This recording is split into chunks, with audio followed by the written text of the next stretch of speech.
Good morning, pirates. It's calendar week 44.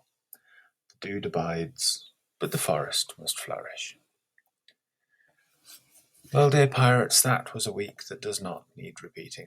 3 different vectors conspired to travel the universe and connect in the same time and at the same place, and at the vertex was a pirate.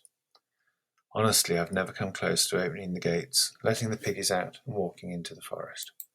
Not quite Captain Oates style, but this last week, jacking it all in has never been a more realistic or a clearer option. That was the middle of the week.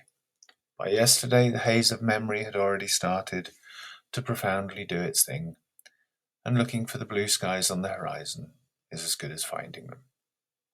If you have a dream, the only way to get it is to get up, put on your boots, pick up your tools, and go work for it. So that is what I did. In the first year of the barracks with no water, no power, no internet, it was a lot easier. Distractions might be the death of a dream, but complete isolation is the death of connection.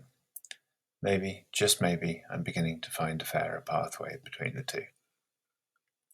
The second biggest news of the week is that I did nearly all of the things that I'd hoped to do in last week's newsletter, and took down the bean poles as well. Every year I cut new bean poles to replace old ones which didn't make it, and to add to the number of beans. Somehow, I don't think we're going to need to do that next year. We grew a spectacular quantity of legumes, and they've nearly all been podded, and they're on the drying racks now, hopefully out of the range of mice. I've woken up more than once in the past to a slipper full of beans.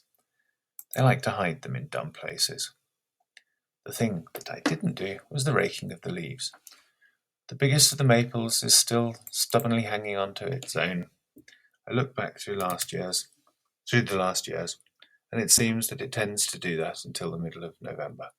And then a week after that, we get the first snow. I knew it was coming quickly, but that seems just crazy talk. The first biggest news of the week is that I spent a few hours at the computer and have been designing the events calendar for next year. I decided that it's finally time to offer some gardening workshops, so we have a year of once per season weekends to come and see the pirate way of doing things and pick up some tips for your own garden. It's called Growing for Self-Sufficiency, which is quite a bit different from growing for summer goodness. We're going to have a timber framing weekend, writing and reading retreats, much more, and of course the highlight of the year, the collapsed laboratory. Details of all things are being fleshed out, but the basic rundown as it is now can be found online on the barracks website. Pirate gardening tip of the week. Winter is coming. With the winter comes the snow. If you live somewhere where the snow means a light dusting, the collapse of infrastructure, an afternoon of mushy snowball fights, and back to work colder and wetter 2 days later, and it's hard to imagine how complete winter can be around here. 4 to 6 months of constant snow cover plays havoc with all of your senses. Everything sounds, smells, looks different. All is a consistent, even white, beautiful and harsh. But then it breaks. Spring returns and the snows melt, and you get to see what an awful mess has been left underneath the frosty carpet.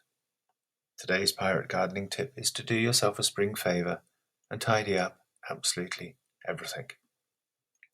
Anything which is sort of kind of lying around a bit because it's been there for a while needs to go. Tidy up, sweep, rake, and mow everything that you can. That pile of flower pots, the hose in the grass, leaves stuck in drains, get rid of all of it. You can trust me when I say that the work you have to do next spring is far better painted onto a joyous canvas of colour and smell and warmth than the melting, half-rotten flotsam of incomplete jobs from the year before. And now, if you don't mind, dear reader, I'm going to go and feed the pigs. Then I shall wake up the child who is staying with me. We'll have breakfast together and then get to making dreams come true. Until next week, your loving Pirate Ben. XO. XO.